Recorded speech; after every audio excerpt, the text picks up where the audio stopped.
Good morning, everybody. Happy Earth Day and welcome to Slide Ranch. I'm Cricket Connor. And I'm Joyce Juniper Sunrise. And I'm Aiden the Sage. We're really excited that you're joining us for our Earth Day celebration. Feel free, if you're not just on Instagram, you can check us also out on YouTube. We have a couple different pieces of content dropping later today. I think a couple have already dropped this morning. And this is our first live video of the day, so we're really excited to have you. Yesterday we shared the prompt, or this question, which was, what is your favorite thing about being alive on planet Earth? Joyce and I answered that question. I want to bump it over to Aiden now and see if he has a favorite thing about being alive on planet Earth. Aiden, what do you think? Thanks, Connor. My favorite thing about being alive on planet Earth is all the beautiful scenery I get to see, the hikes I get to take, and the ocean behind us too. So that's my favorite thing. Yeah, this is a gorgeous, gorgeous day. And we're here with a bunch of different flowers. We've picked them all from the premises around Slide Ranch, and they're blooming. They're in great abundance today, the past week. And so we're gonna be making flower crowns. Again, if you're just joining us, this is our Earth Day celebration. It is 50 years of Earth Day being around and 50 years of Slide Ranch planting kids in nature. We're so excited to have you with us through the screen, and we're making flower crowns today. So we have two different types, and we'll go through the first one for a couple minutes, and then we'll switch to the second one. The first one I think is probably more accessible for people watching at home, and then the second one I'll do if you have a little bit more accessibility at your disposal. So Joyce, do you want to take us through the first one here? Yeah, so thank you again for joining us, and happy Earth Day. Super exciting thing that we get to do with y'all today is make flower crowns, and there's two different kinds, like Connor mentioned, that we'll be doing. But this one's probably the one that most of y'all will be able to do when you're at home. And whatever flowers, since it's spring, if you're have some flowers growing around, maybe some of those weeds that keep popping up like dandelions work great for this too. But yeah, if you look here, we have kind of this twine material. You just want to kind of, if you were here for our bundles that we saw earlier, you want to have something that's kind of organic, will decompose naturally, to kind of wrap all your flowers out, and you want to have these into big bundles. So it'll kind of look like this. You can see we concentrated most of the flowers in the front, so when you put it on like a crown, it will kind of look like Ooh, that. Yeah. Joyce, that's beautiful. Thanks. So this one will actually be right here so we can kind of have a comparison. But yeah, so you'll start off by grabbing any one of your favorite kind of bundles we have here. The thicker kind of the better, and you want to stagger them a little bit so that way it's kind of easier to tie. So I'm going to go ahead and put down my twine first because I find that works a little bit easier. Joyce, do you mind passing me the twine, please? Yes, of course. Thank you. Yes. Yeah. And then Aiden and Connor will also be making some flowers in the back as well. And later on in our day, our special Earth Day production, you might see these flower crowns popping up in all sorts of strange places. So keep your eyes out. There isn't any prize for catching all of them, but I think it'd be a fun game to play if you're watching at home. So Joyce, we lay them all out this direction. So you can kind of create, I kind of see it like staggering them. You can create different patterns because however it lives, it's going to live kind of like this on the top of your forehead. So kind of concentrating most of that. If you want to tie it in the middle, I find that sometimes that helps kind of stabilize it. So I'll do one knot kind of in the middle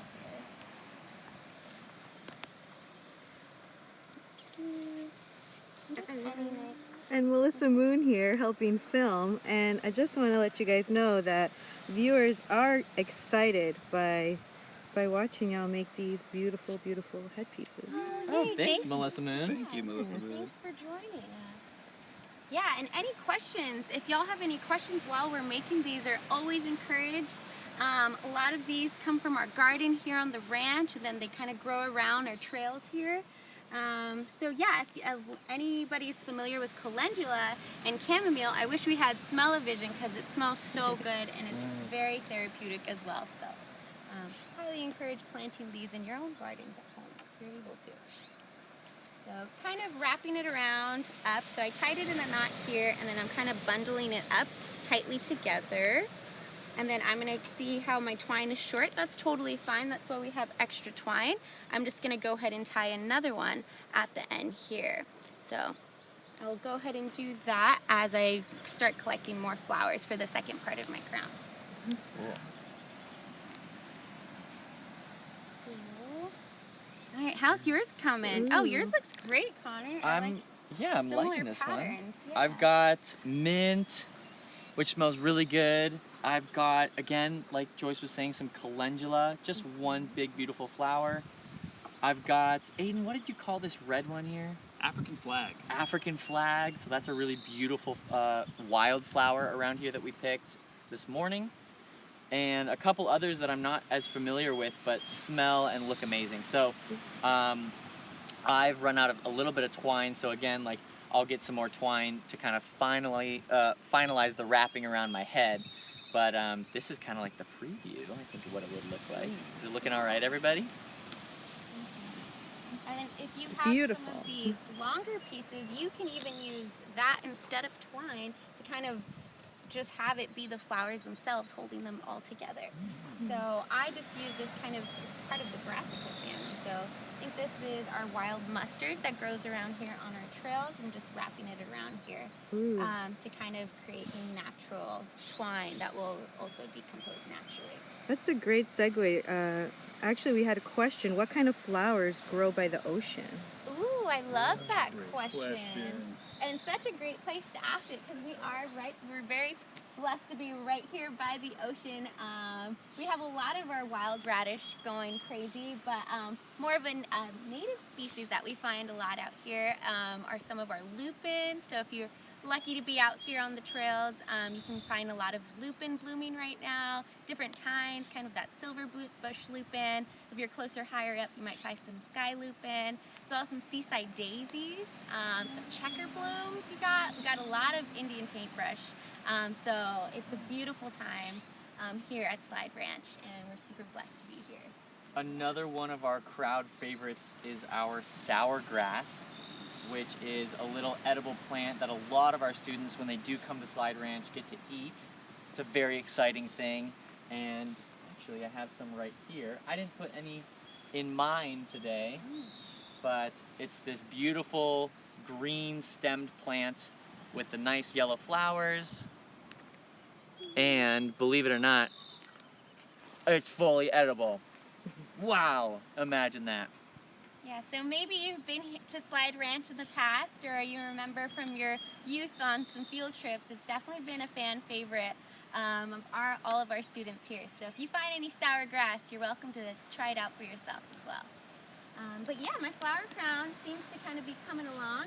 I'm gonna go ahead and loop the end of it. So this is my end piece. I tied another piece of twine just to kind of stabilize it a little bit. And I'm just gonna tie it to the other tip to just make sure it's kind of a strong piece. But it looks like I'm a little short, so I'm gonna add one more piece of maybe some of this wild sage we have going.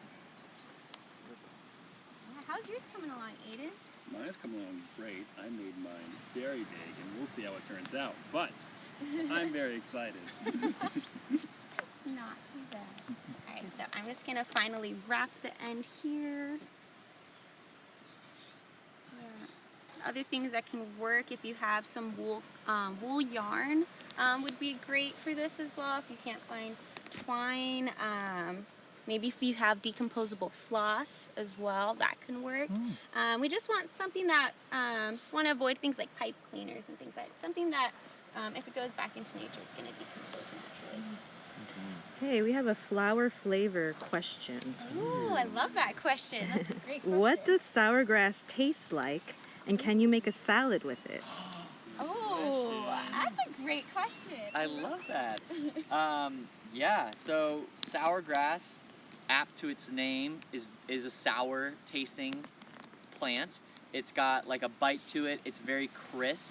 If you were a little closer when I put it in my mouth, you could probably hear the crunch. So it's very moisture heavy, and it's also like a very like a bright sour flavor to it. The flower has less of a flavor, but it's still edible also. And I think I would probably just liken it to a like a not a super sour candy, but a sour-ish kind of candy. It's not quite like Skittles or anything like that, but it's nature's version. Yeah, if you're familiar with Warheads, a lot of our students are like, it's like Warheads. So that helps you get a better idea. Like that. It's beautiful. Yeah, some of our viewers definitely know what you're all talking about Yay! and love sour grass. I love to hear that. Yay! I love that. Ooh, suggestion. Yeah. Let's see. It's kind of coming along here. So I kind of just, you can do this any order you want. And just using the twine to wrap it around just to like ensure its structure as well as some of those longer pieces that we had. And yeah, hopefully yours will kind of come out looking like this. So I'm going to go ahead and place my little crown on top as well. Joyce, it's gorgeous. Yay! Yeah. So it kind of has a little bit of flexibility, so it's kind of nice. You can press it down into your forehead. Yeah. So you can kind of leave it more Connor style, where you have all the flowers kind of concentrated in the front But and nothing just in the back. nothing in the back. That works great. Or you can kind of do an overall loop around and just bundle them as you go. Really, it's up to you and whatever your preference is. Yeah. Beautiful. The willow example. Yeah, so we have our second option, or our second form of making flower crowns, and that's going to be our willow. So if any of you all know, willows have branches that are often very colorful and often really flexible. So they can bend and ply to however you'd like. And so this is just your average willow branch that we snipped this morning, or actually yesterday, just trimming back some of our willow. And we got some beautiful willow branches here. Aiden, if you want to hold those up. So what we're gonna do is weave them around basically in a circle, bending it into itself and then wrapping it around itself to create a crown. And once we do that, the spaces between the wrappings, we can put little flowers in.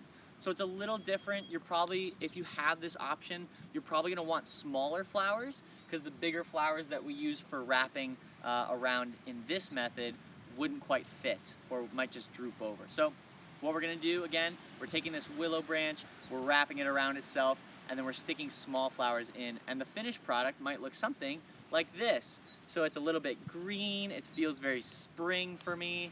I get a very spring vibe. So we can all practice one of those, maybe together, and then we'll move on to our next activity soon. Cool. Ooh, we have a question for making these crowns. Yeah. What if our viewers don't have any twine? What else can they use? Ooh, yeah, that's something definitely that we thought of as well. And I may have mentioned it a little bit earlier, maybe before you tuned in, but kind of if you have yarn, like a natural wool-based yarn with like natural dye that we can decompose naturally. We also have some of those decomposable natural flosses, maybe without the wax you could use. But yeah, lots of different things. You can get as creative as you want. You could even use the flower themselves. If they're kind of long like this is a great kind of base to start your crown because it's kind of sturdy. And this is just wild mustard, and it grows very frequently around this area. So if you just want to bend it a little bit and just braid it between with the other ones, you can get a pretty sturdy flower crown going. So you can always use that as well. But yeah, great question. Beautiful. So in the constraint of time, I'm just gonna show you how to wrap this willow, and then the intuitive part of just putting flowers in, I'll leave that up to the viewers. But basically you're creating a bite or a loop with your willow branch and then just wrapping it all around. So just wrap, wrap, wrap, wrap. And by the end of it, you'll end up having this really beautiful crown. And so does anyone else want to show that one more time? I think I did it a little fast, but essentially by the end of the process, you'll end up with this beautiful willow crown. That's all it takes.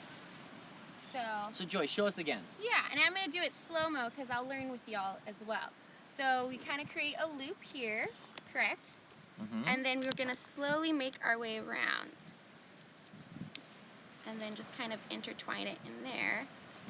And that's really fun. If you ever worked with willow, or if you're lucky to live close by a riparian habitat, you might be able to find some willow nearby and be able to practice some of these at home. My willow snapped. That happens sometimes. Don't be worried. You can. That's why we collect many branches of willow.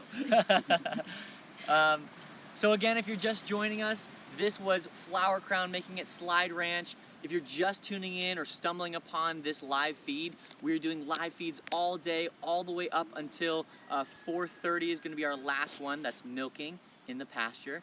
And this is in celebration both of Earth Day. It's been 50 years with our Earth Day being a celebrated event. It's also been 50 years of Slide Ranch planting kids in nature. So we're super excited about that. What a wonderful coincidence. And we're a nonprofit, so we are supported by learners and viewers like you. To further connect, you can definitely check out our website, which I believe is just slideranch.org. You can also subscribe to our YouTube channel, follow us here on Instagram, and check us out at 10:30 for Wool Bracelets in the Pasture live. Thanks, everybody. Thanks. Happy Earth Day. Happy Earth Day.